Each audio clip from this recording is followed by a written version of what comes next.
outside again. I came for the M's, I came for the win. Yeah, me and all my friends. It's a 4th century, man, we all going in. Big bro, I rock told. Better use what you got, get what you want. Swear to God, since that day, I've been cooking it back, trying to make this shit grow. Hey, what's going on, guys? Welcome to another episode of the Beezy Show. We are here at NAMM 2025, and let me tell you something. I'm tired. I'm real tired. It's been a lot going on, but high energy no matter what. Very, very special episode today. We got some amazing guys in the industry. A lot of knowledge, a lot of cool stuff going on. First, to my side right here, which I don't know what it is. I'm still tired.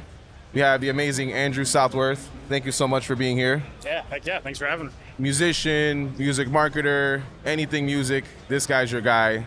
And then all the way over there, you know him. You guys know him. You recognize him. The home team hero, my guy, Bstar. What's going on, guys? What's going on, man? It's great to be here. How you guys doing today? Amazing. Doing amazing. We're here with the man, the myth, the legend right now. Yeah, for sure. This is definitely a Andrew pod, for sure. We're a home team, so we know what's going on. This is the guy. You gotta say, my feet hurt. Oh, my God. calves hurt. Yes. My hips hurt. I'm Yes. 33. I'm on the slow decline to death. Bro. I'm 34. I'm turning 35 this year. I understand. Yeah, after 3 days of, actually 5 days of NAMM, technically. Oh, you got here early? And then some days after, we were going to Disneyland, 'cause it's right across the street. You did that last year too. Yeah. That's cool. Last night, right after NAMM, went straight to Disneyland and dead. Yeah, for sure. How are the conditions at Disney right now? Yeah. Is it like packed or is it? Yeah, it's packed. Oh, it's always same packed. old thing. It's always. Damn. I mean, yeah, NAMM has been interesting. I mean, a lot of brands, a lot of cool stuff going on. I mean, have you guys seen anything interesting that you guys have been peeping out, or what's on your radar? Yeah, I mean, I'm a guitar player. Yes. So I Nice. was going around checking all the the boutique guitar spots, super cool. Yeah. There's this company I just played. I guess I'll give them a shout out. Zolo Guitars. I don't Nice. own any, but I played their guitar and I was like, this is sweet. Nice. Yeah. What about you? I'm a bit of an audio engineer, more of a tracking engineer, and then we do videography as well. And then I'm an artist myself, so I self-engineer like a lot of artists now. Is it rolling? So I've been out here just meeting different brands, and I actually use Studio One a lot. We get into Pro Tools for mixing and stuff, but I love Studio One. I discovered it when it had a free version, and then I've just been using it ever since. And I've gotten all the way up to the Pro version. And yesterday I went over to the Studio One booth and they gave me a swag bag that had a scratcher card in it, and I won an interface. Oh, that's right. You Sick. did. That's right. Random. He And- literally come up to me yesterday and he's like, hey, I want an interface. I'm like, what? How? It almost How? felt too good to be true. Like, oh my gosh, you won. And I was like, really? Wow. I guess I won. Yeah. He also, and I would just like to reference this as well. This is the second time he's won a giveaway or we went to an event in LA, I think it was in Burbank, for Film Tools. Yeah. So they had a couple cool things. We were there for the cameras, checking things out, and they had a raffle. And lo and behold, this guy, and that was a very deep event. It was like 100 people, maybe 150, and everyone drew in, and I was like, I can't even believe this happened. Although the prize was a little lackluster, if you ask me. I'm gonna have to take you with me over to the Rolly booth. They're giving away like a $1,200 keyboard. Oh Let's my go. Let's go. goodness. I won at the shirt. Have you seen the crane? That shirt? Yeah, I right won that first. yesterday. I won a Oh, t-shirt. the little, Damn, yeah. Lucky dude. Lucky dude. I'm claiming it, man. It's the Lucky energy. dude. So I mean, and just to give a background on us because we're here today. Bstar. So when I came back officially to California, I was on the content, grind, and this is what I want to do. Freelance, and I had a buddy because I was in Atlanta prior to coming back. So I had a buddy in Atlanta who was an engineer who had worked with Bstar in Atlanta, and he says, hey, if you need some help getting your feet on the ground, start getting some clients, I got a guy. It's pretty cool. He needs content. He's an artist. Hit him up. That was in 21. So 3-4 years later, still hanging out, still working. We're business partners at this point now, and we have a content services company that we do, shoot content for artists and for brands, and we just literally took it to the next level. And actually, I want to ask you because I've been talking to people here, and a few people I've been talking to have gone to film school. So I think I want to hear just a little bit about what film school did for you. You know what I'm saying, to help you kind of get to where you're at. Honestly, film school, it teaches you like how to be on set, or it's supposed to teach you how to be on set. And I'm just gonna be honest with people out there, because I think now that I've gotten like older and like I see everything more for what it is, not totally, but you could learn to be on set. Right. I remember being in film school and like I saw a guy on set and I told him like, yeah, I go to film school. And he was like, that's cool, man, but you know, you could have just like became a PA and like you would have got all the same knowledge like on the job. Instead of like going to paying and. So film school was cool though, because we were able to like rent the cameras out. There's pros and cons. Right. Like you said earlier, double-edged sword and stuff. But I think the best thing I got from film school was the connections, like the friends that I met and stuff like that. And that's probably the biggest takeaway. Yeah, cool. For college, I think in general. Yeah, cool. I've just asked that because there's been so many people in like the film world out here as well, which I'm like, oh, cool. It's like film is kind of like coming out and checking out, some audio stuff, and they're like, we need to integrate, some of these film people into the NAMM world. So it's been pretty cool. But and you went to college as an engineer, like you have an engineering degree. Oh, nice. Where'd you go? UMass Lowell, nothing more special, but I have a degree in mechanical engineering. Oh, wow. But a master's in mechanical engineering, and I worked in the industry for 7 years. So. Wow. Yeah, so damn. I almost went to Berkeley. Oh, yes, and then we just couldn't afford it. It was like $60,000 a year, and I didn't get any scholarships. So instead, I went to community college, which was great. And then honestly, like, I recommend most people do that, just because like you can usually get grants if you're like kind of broke, especially so I get grants every year, and it was free essentially to go to community college. The first 2 years cost nothing, right? And then I went to a local university, and I don't know, it felt like a safe bet. And I also was interested in mechanical engineering because I'm kind of a nerd. Yeah. And so that's always something to fall back to. But for sure. I usually tell people not to go to music school when they ask me, because it's like nice. It's expensive. When I worked at Starbucks in college, I worked with a lot of people who graduated from Berkeley. Right. And they were at Starbucks. Working at Starbucks. So if you have, you watching, if you have rich parents, go to Berkeley. That's cool. But don't take out $200,000 in loans. No. Because it's gonna not pay out. Yeah, usually. I mean, I kind of agree. I mean, I actually did go. I went to SAE. So when I was I born here but grew up in Florida. And, got into music, wanted to do it. So basically, I just went and said, okay, what's the next step to take it serious? Go to school. I saw SAE. I mean, I did see like, Full Sail and all these other, which I saw those price tags and you're like, that's impossible. So, SAE, not too bad. Am I still paying that loan? Yes. But, all good. But it gave me the knowledge. What you said about the working as a PA or something, like, I think that's a great path. Like, be a guitar tech if you want to be like a touring musician. Go to a studio and work for free as a tech or something. I feel like you get way more experience working on the job than sitting in a stuffy classroom. Yeah, for sure. And you start to make real work references. Yeah. Because that's like the film industry.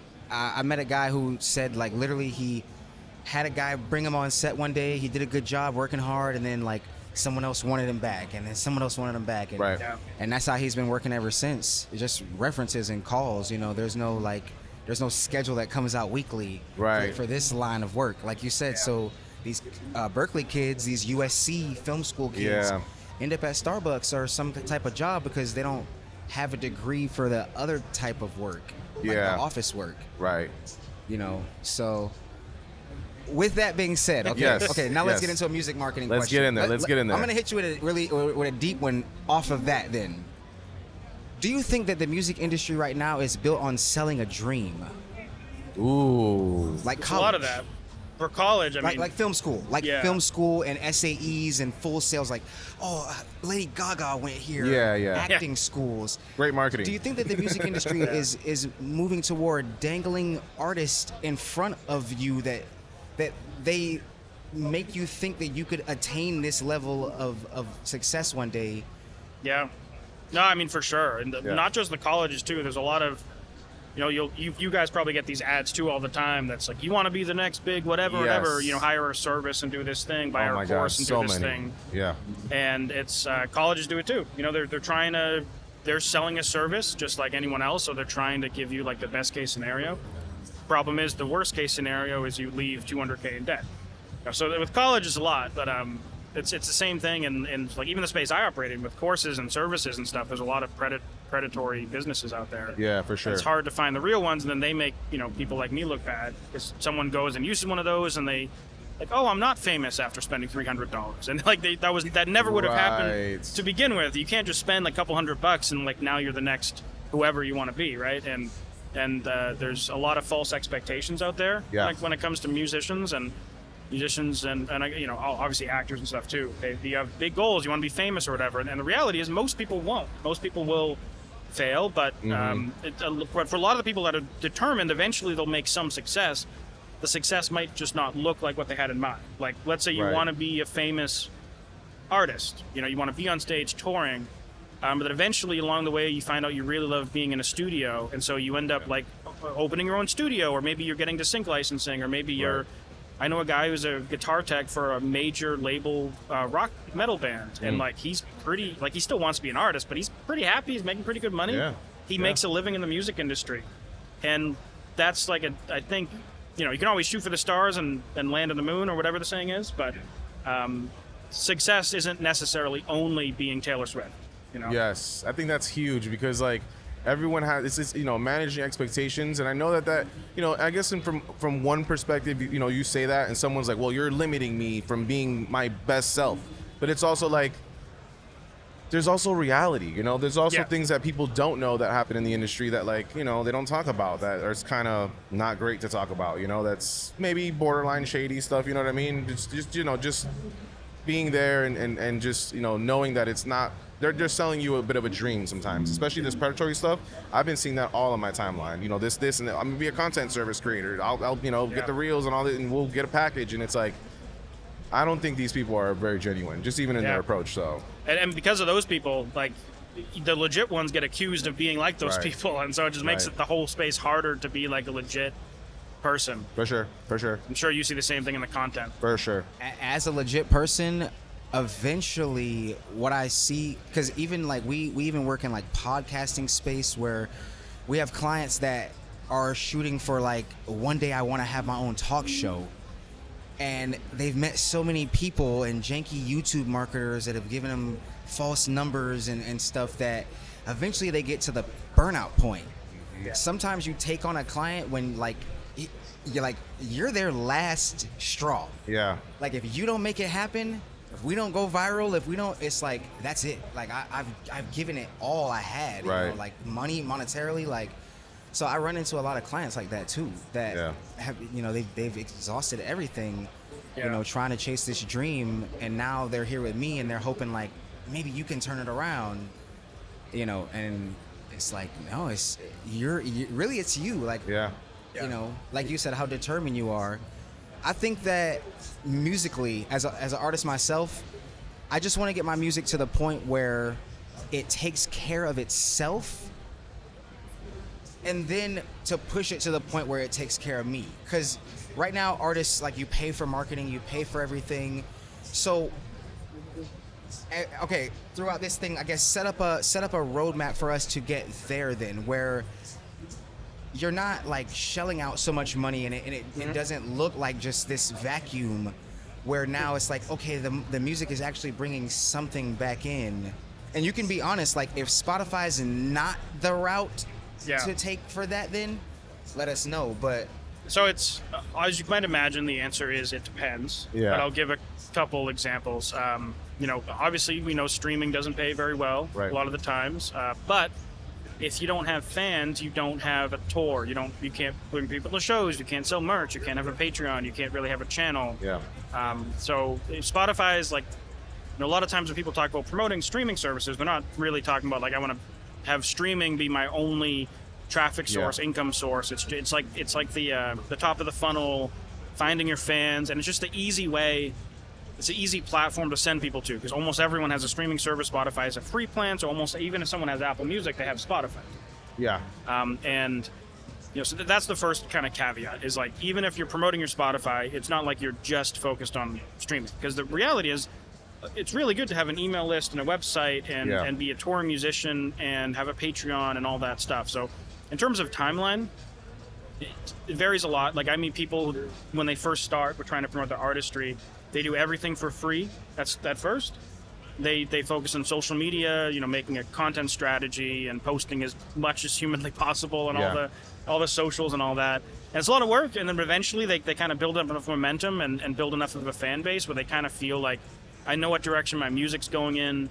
I know who my fans are, what my people are. Now my music's gotten a little bit better because they've been working on it for maybe a couple years organically and growing a fan base. And then that gives them enough motivation and also money to save up in that duration to start investing in paid promotion, which just accelerates things way faster. And that could be something as small as, and obviously for some people this would be a lot, but $300 a month, $10 a day. Yeah. They save up some money and they're just running $10 a day kind of thing. Other people, I usually think about ad campaigns in terms of like per song. So I'm going to spend $500 per song, $1,000 per song, and that all obviously varies depending on the person. Some people have a lot of extra money, some people have none. But most artists start off that I know in that kind of $500 to $1,000 per song kind of budget, and a lot of times it ends up going into Facebook ads, which will be promoting streaming for a lot of people, but sometimes that might be, trying to drive people to their local shows. It's the same way you can promote a song on Spotify, you can promote a show that you have, because you can geo-target people who live within 20 miles of this city, send them to a landing page, do a conversion. I don't get too technical, but right. You can get technical. We're wanting technical. Well, I mean, if they want to, your channel is full of knowledge on that. Yes. But okay, so let's talk a little bit about AI then. Yeah.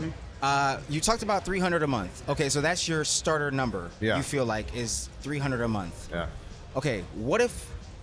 Don't worry about Big Lou. He's fine. He's just coming in and mess with us. Shout out to Big Lou, everybody. We love him. We adore him. Are we about to get mugged? No, he's the reason why we're all here. We'll get to see him later. I guess one, I was gonna ask you about 500. So if they had 200 more, where would you put that 200 first? Well, that's that. Yeah. So if someone has 500 and they're spending 300 in marketing, they have an extra 200. Honestly, of course, it depends. Sometimes that makes sense for that whole 500 to go directly into the actual ads. For some people, it might make sense to put that in the content. Some people, all they need, is they got their phone and they're good for content. But sometimes people need more equipment. They need lighting. They need cameras. They need microphones. They need to hire someone to come with them and record, not necessarily a music video, but like the social media stuff, right? You need to go. The stereotypical, go find a pretty beach, go find a mountain, lip sync your song in front of that spot, cut it up into chunks. So it could be hiring a video editor, it could be maybe they need to hire a producer even. And it depends.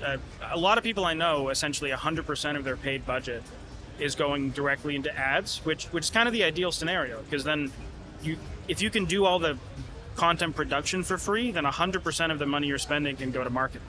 Nice. And usually that's the best bang for your buck. Often I will say 90% meta ads of some sort, whether it's streaming, email list growth, or something. Kind of depends what you have going on that month. If you have a music video, it could be doing like $50 in YouTube ads. If it makes sense. It could be doing $30 in Submit Hub, and a lot of artists hate Submit Hub. Right. But it works. It works for a lot of genres. If you do death metal, you're screwed. Like I have a metal band. We don't do good on Submit Hub. But if you're doing, hip hop, pop, EDM, soul, R&B, just, get on a couple playlists on Submit Hub. It ends up being worth it, in my opinion. Right. Cool. So that $500 budget, I would probably tell someone do like $425 in Facebook ads, do $50 in YouTube if you have a video, and do like $25 in Submit Hub, unless you need help with content. And then because if your ads suck, you're sorry. If your videos suck, your ads suck. You can't polish a turd. Can you keep an ad on forever? Like, is there a golden ad that, like, the cost per click just kind of stayed down and you just kept it running forever? I have a few campaigns now for one of my bands that have been running for nearly 2 years. Wow. I've had other ones go just as long, too. Wow. If they work, let's say one of the ones we have running now, it's like 18 cents a conversion in tier 1 countries only. And so that's pretty damn good. That is good. For anyone that's run ads, that's a pretty nice result. And so we've just kind of kept it running, and it's not running like $20 a day for multiple years or anything. Like at first we promoted it for like a bigger, like kind of $1,000 plan. But then when it was over, because it did so well, instead of turning it all the way off, we just put it at like $2 a day and just left it running in the background. And the song just kind of keeps going, and every so often it'll just like pop off in Discover Weekly or radio, and then have a little second tail, and then it'll, maybe a year later it just pops off again. Nice. Eventually you hit a cap. You get audience fatigue or creative fatigue, and you can go back in and mix up the ads. I've done that before. I did the song Chains with another artist, and after 2 years of promoting it, I just texted him and I was like, can you just like film a video in your car singing this song so we can try to revitalize it? It didn't end up working, but sometimes it does, and then you get another year out of it or something, and it depends. But all the time I have these kind of evergreen campaigns running just for a couple bucks a day. And sometimes people have them a lot bigger. It just kind of depends the budget they have. I know people spending $500 a day. Most people can't do that. I can't do that. Right.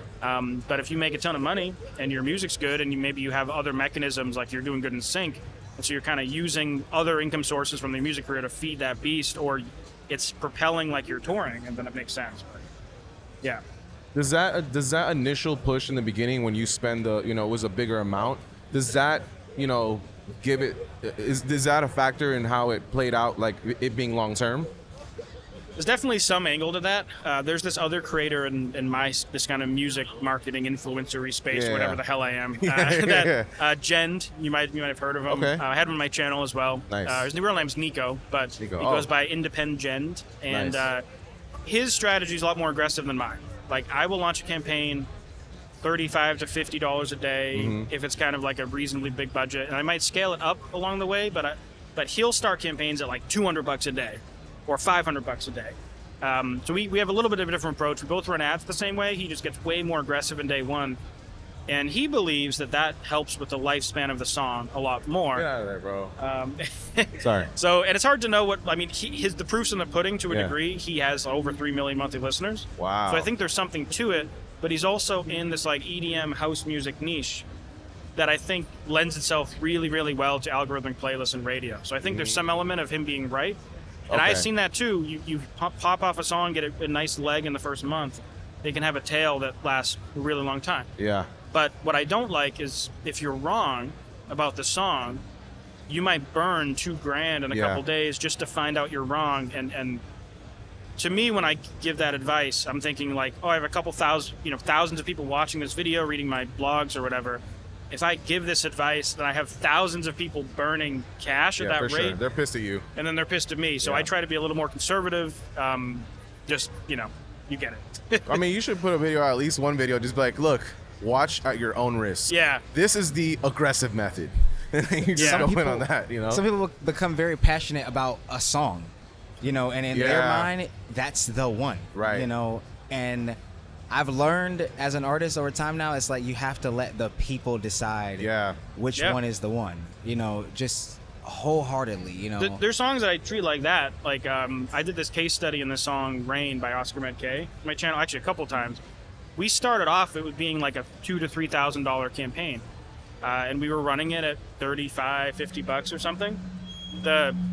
Thank you. I appreciate that so much. Something's happening. Sorry. But sorry. The song did so well that eventually we had at the point where it's $200 a day. And we spent $20,000 promoting the song. Wow. But it was profitable. Yeah. We actually made money on the song. Like, the artist, I think it has 8 million streams now, which just on Spotify alone, that is like between $20,000 and $24,000. Yeah, for sure. It was all tier 1 countries. Yeah. And then you also had the Apple, and then I think they ended up getting some sync for the song, so they profited. For sure. But we didn't go into it $200 a day or $300 a day, whatever we ended up hitting. We went into it with like 35, and then we kind of let ads manager tell us what kind of how it's doing. We saw the Spotify numbers get bigger and bigger and bigger and bigger. Yeah. So then it comes to a point where like, let's just dump cash onto this song and see what happens. Nice. That's what I like to do more than the super aggressive kind of approach. That's great. That's it's sick. the safest. Yeah, it's the safest bet. I mean, especially if the budget, if you don't have a budget and you're trying to do it, got to be a little more conservative with the spending. And then ultimately you won on what I feel like is the hardest platform for an independent artist to win on monetarily. Yeah.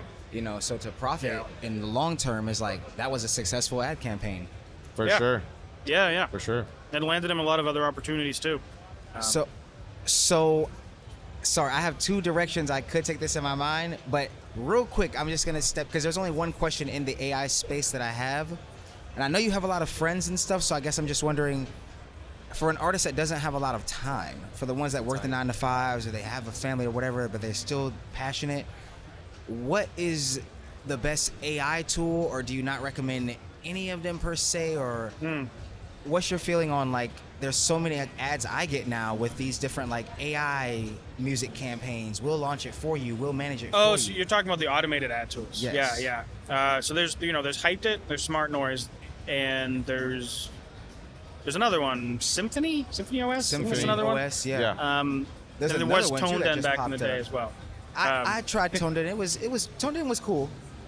Tone Den was cool at first before they like disappeared. They're all kind of the same so I don't want to call them all the same, because I actually like a lot of those platforms. So Hyped It, really like the platform. Smart Noise, really like the platform. I never use the automated ads myself, because at the end of the day, those platforms, for the most part, they're just building a campaign and a template for you. So they're doing essentially what you would do yourself in a preset, and where the AI comes in is they're using it to help you find targeting options. So if you go in and type in, I want to target, I'm trying to think of a band that isn't targetable, that I'm blanking. So let's just say Periphery, which is a metal band that I like. It'll ask ChatGPT, or what I'm assuming is ChatGPT in the back end, that's, hey, this person typed in Periphery, what are some similar artists that we could check? And so I believe Hyped It uses the AI tools as kind of like a way to research targeting options. And then so you type in one thing, it goes and gets some others, then it cross-checks that list with the Facebook API.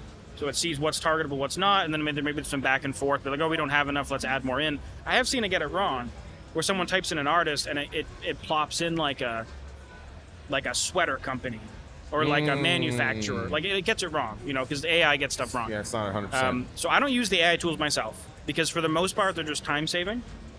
And the downside of them, the only real downside, is that they limit how the campaign's set up. So it'll build a campaign in a certain structure, but if you want to like operate outside that structure, you want to try audience targeting in some unique way, you want to try ad targeting in some unique way, and stop some stuff halfway through and launch some new stuff halfway through. You can't really do that, because the whole point of you is doing it as time-saving automation template thing. Yeah. But a lot of artists I know, they watch my video and they're like, I want to throw up, I want to die, I don't want to do this, right? A lot of them I will tell, like, go use the Hyped It or the Smart Noise, get started.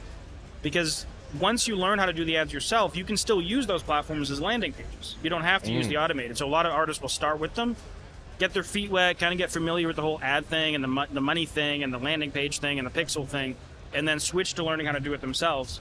And that's when they might, watch my video again. Now they have a couple more months experience, or, some people will book a call with me and I'll see that they've been using Hyped It for like a year, or Smart Noise for a year running ads, and now they want to like get their hands dirty and do it themselves. They want to experiment. Yeah. So, use those tools, I would say, if you need them, because they work. They get the job done, you can get great results. They never outperform a human running the campaign themselves. Important to know. Is that just, because you're basically deciding how you move things based off results, and the automated versions are not. They're locked in a template, right? So like, let's say you're using Hyped It or Smart Noise, and it's going like so-so. It's not good. It's not bad. Yeah. And if you're good at running ads, there's certain data points you look at and be like, well, we've tested all these audiences, and all the audiences are going bad. So therefore, it's either our ads or a song. And you're not just going to give up on the song right away because you love the song. Yeah. So you're going to be like, based on the data, I'm going to go film more videos in this kind of style, and I make a new campaign or add them into certain audiences, or maybe like this audience gets these videos and this audience gets these videos. And that's something that you only can do if you're like the human creating the ads. It around. For now, right? These tools might change and improve, but that's the ticket. They work in a template, and like Hyped It, for example, like they use for a while, I think they changed it. Their default was only feed placements. They wouldn't include Instagram Reels, Instagram Stories. That might be different now, but a couple months ago, at least when I last saw, that was the case. And so maybe Reels is your best platform. Like for me, Instagram Reels ends up being one of the best ad placements I use. Yeah. And Hyped It didn't include it for a while, because like for them to include it in their template, they have to get their developer to hard code it into like the software. Right. So there's pros and cons. I call those tools a great gateway drug. Ooh, that's pretty good. Yeah. That's pretty good. If you're not ready for the hard stuff yet, use those. Now that I'm clearly remembering, the way I discovered you is because I had a problem setting up my Pixel with Tone Den, and Ali, I think was his name back then. He didn't give a very good tutorial on it, but you did, and your tutorial helped me figure it out, I believe, and that's how I discovered you. And then like kind of dived into the rest of your videos. And then, like I said, eventually, I think Tone Den sold. Yeah. And then they just like disappeared. Like the weekly live streams disappeared and everything. Yeah. So I went to your videos kind of full time after that. Tone Den kind of. Can I swear on this? Of course you can. Tone Den kind of f***ed everything. And I'm not very sympathetic to their cause because they sold to Eventbrite because Eventbrite wanted their software for their event ticketing platform, which is cool. That stuff happens all the time. But then they just abandoned their main platform, and at some point a bunch of features broke and they never fixed it. So I knew like dozens of artists who their links were broken and they never fixed them. You were one of them, right? Yeah. So spending money every day. Yeah. Wondering why my campaigns were getting 0 conversions. Yeah. And they never, still to this day, it's been like a year, they have not acknowledged that really. A month of ads went down the drain that month. Wow. So I didn't know the links were broken.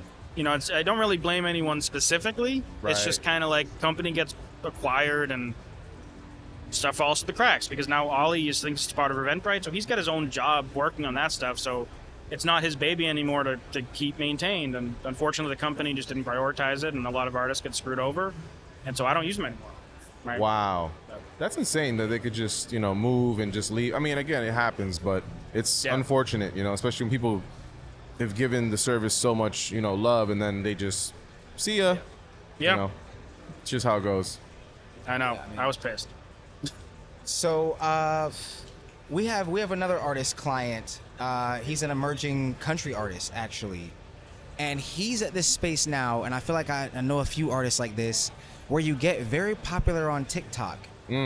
And now you're trying to, like, all organic, like we're seeing the numbers on YouTube start to grow. We're seeing the spillover, but they're having trouble converting that into, like, pull up to my shows. Oh, yeah. Yes. Like, it's digital. There's digital love there. Once a week at least, you're getting 100K on a TikTok video. YouTube's looking good. Streams are still moving. Streams are moving. Spotify jumped. 20K, jumped. 20K a month, 25K a month consistently. No ads to my knowledge. So just TikTok being the heart of that machine, but then like when you tell TikTok, I'm having a show this Friday, of course that post bombs. Right. Yeah. How do we get that artist over this hump now? There's two kind of scenarios that can develop. One is that some artists will end up having a huge online audience of people that just are not interested in coming out to see them live. And that could be because they're in the wrong place, or it could be because they're just not the type of crowd that wants to see them live. Right. And so I've met, actually at NAMM, I met someone who watched my videos, and we were chatting, and he was like, I'm opening for this artist with like 5 million monthly listeners in a month. And he was expecting that it's a 250 cap room, that kind of just sell out, right? Right. 5 million monthly listeners, 250 cap, probably sell. And then he said they've sold like 50 tickets or something. Wow. And he was shocked. And that's one scenario that can develop is like your fan base isn't like, maybe they like you, but they don't love you enough to come out and see you yet, right? And that can be changed. You can develop your content strategy and warm people up and make them see the value in seeing you live. Like maybe you're just really freaking good live. Yeah. And they don't see it in the vision. And like that might be opening up for other artists first. Like I saw this artist Jerish Johnson open up for Falling in Reverse a few months ago. Falling in Reverse, huge band. They draw a crowd. Jerish Johnson, TikTok guy. Yeah. And like I saw him live. He was fantastic live. Nice. But I could totally imagine he would have trouble selling out. I mean, this was a 15,000 cap venue. Right. But Huge there's no venue. way he could do that. But like maybe he would have trouble selling out a 500 cap. I don't know. I don't know him personally. But, Right. so that's one thing, is like maybe the audience isn't ready. The other one is the types of posts you make will perform differently. Like you'll hear companies that want to like sponsor videos for creators. They'll talk about like, don't look at their average video performance. Look at how their videos perform when they do a sponsored post. You know, like if a company wants to hire, like let's say my channel specifically, they shouldn't look at my normal videos. They should look at like how do my videos perform when I'm reviewing a product or something, right? And it's the same thing for musicians. If you're like, I don't know, you go on your camera and you dance shirtless in public or something, and that's your thing. Well, Timothy Mack, he's done a few of those. So, and actually, I know a guy who every time he posted, you know, like a bass flip, like you throw the bass or guitar around, it does like a little loop and spin. He used to be in a pop punk band. He would do that on stage, and he'd post it on Instagram and TikTok at like millions of views. And then he'd do a video talking about his music and get like less than 1,000 views. Yeah. It'd be like 1,000,000, 1,000. And so that can happen too, where it's just a content thing. And so then the strategy becomes, how can I integrate my tour promotion into the content that people actually watch? Because like if you're usually, dancing shirtless in public in your videos, and then you have a video that's like, hi, I'm playing in LA on this date. That's boring. And then people aren't used to that for you. So the algorithm is like, sees this video and is like, this isn't his normal thing. Like, we're not going to show this to his followers, because his followers are going to see it and then just leave TikTok, whatever the platform is. So sometimes it's like the fan problem, where the fans aren't ready or they're not the right people to come to the show. And sometimes it's the content marketing strategy is not right. Like, maybe it has to be a paid strategy. You can retarget those fans with ads. And I do that all the time, where you run ads just to people who live 20 miles around the city who follow or have interacted with the artist in the last year. And sometimes you have to do that because your organic stuff just can't get the volume it needs organically. Yeah. Nice. I mean, we had you for some time, so I guess my last question then is a little bit personal then, I guess. So for an artist that wants to try to do a YouTube channel, you don't talk about YouTube very much. Yeah. You talk a lot about, and you even just said like 90% meta. So like for an artist that wants to potentially have a YouTube channel career and do their music and like potentially live off the YouTube money, is there an actual possibility that they could do that through paid advertising, or does it have to be like a niche thing that just like the audience found you because they were like what you did? I don't think you could or really should build a channel that like a content channel that's built up on just ads. I feel like most of your audience should be developed organically on YouTube. But honestly, like any social media platform. Like a lot of people ask me, like, I want to get more followers on Instagram, and they want to do it just ads. And like, well, like what? Like if you don't want to post content that people want to watch, what are you going to do when you have all those followers in the first place, right? Like, let's say you could get 1 million followers on Instagram running ads. It's like, well, your content sucks. That's why you couldn't get followers organically. So they're not going to watch you anyways, even if they follow you. So there's a lot of them that, like, I don't think you should ever have like all your fans on a social media platform be there from ads. And the same thing's for YouTube. But one big part of that is YouTube. The whole name of the game is like expected watch time per unique user impression, which basically is like how much watch time do you get per time someone sees an impression on one of your thumbnails. And you need to like learn how to make content that people want to watch. It's a lot different if you're making like music videos.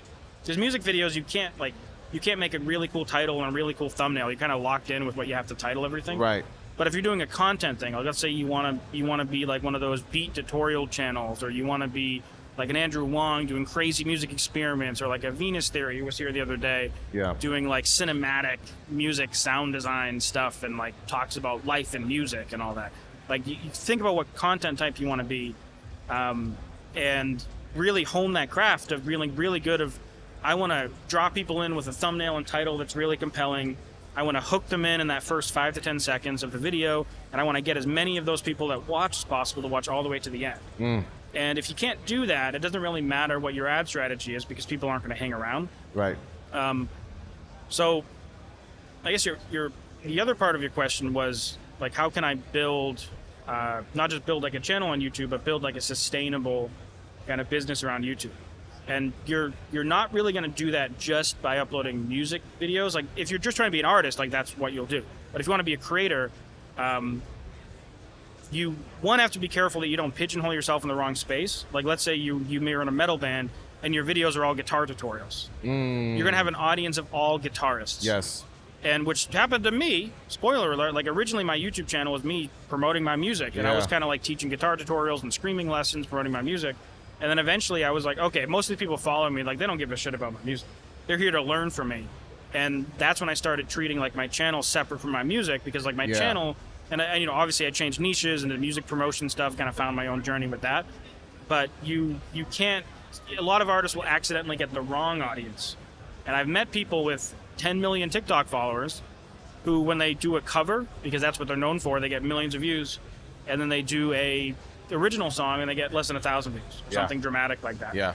And that's the reality. So you have to be very intentional with like, this is my space, this is my niche, I'm going over this type of person, and I want to design everything in my content to attract that. And it's going to be a grind no matter what. Like most people I say like do a video a week, do that for 6 to 12 months before you really like feel like you failed or succeeded. It's just a grind. Getting that first 1,000 followers is pretty brutal. Yeah. You know, people ask me how'd you grow your channel? Well, I have 800 YouTube videos. Right. I've been doing this since 2007. Granted, I didn't really know what I was doing until 2018. But it takes years. It takes a lot of hard work. It takes a lot of videos, and you really have to hone in on like, who is this video for? Why should they watch it? How can I design everything in my power to get them to watch it? And you said you found me through a tone den tutorial, right? Like, why did I make a video about how to install a pixel and tone den page? Well, I know all these people are probably trying to use this, and they don't know what the hell they're doing. And they're going to immediately going to go to Google or YouTube. And that's still like a big part of my strategy today. It's like I find, you know, Smart Noise, which is a relatively new platform, a lot of people are going to be searching for it. And so if I make a video about it, then they can find it. Or maybe some platform has a really cool tool, like, again, Smart Noise, lifetime pre-saves. It's like people are going to be like, lifetime pre-save? Like, that sounds kind of cool. Gets them to click on the video.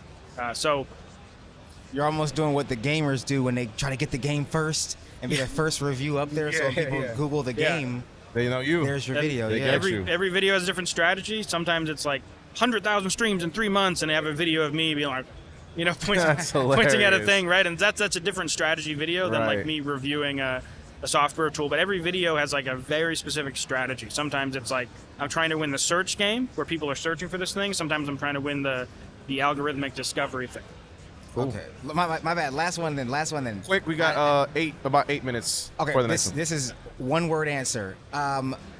Longevity for Facebook ads. Yep. Am I running my ad to a playlist, to the song, or to my profile? I want the longest tail in case 1 month I can't run ads, but I still want my listen.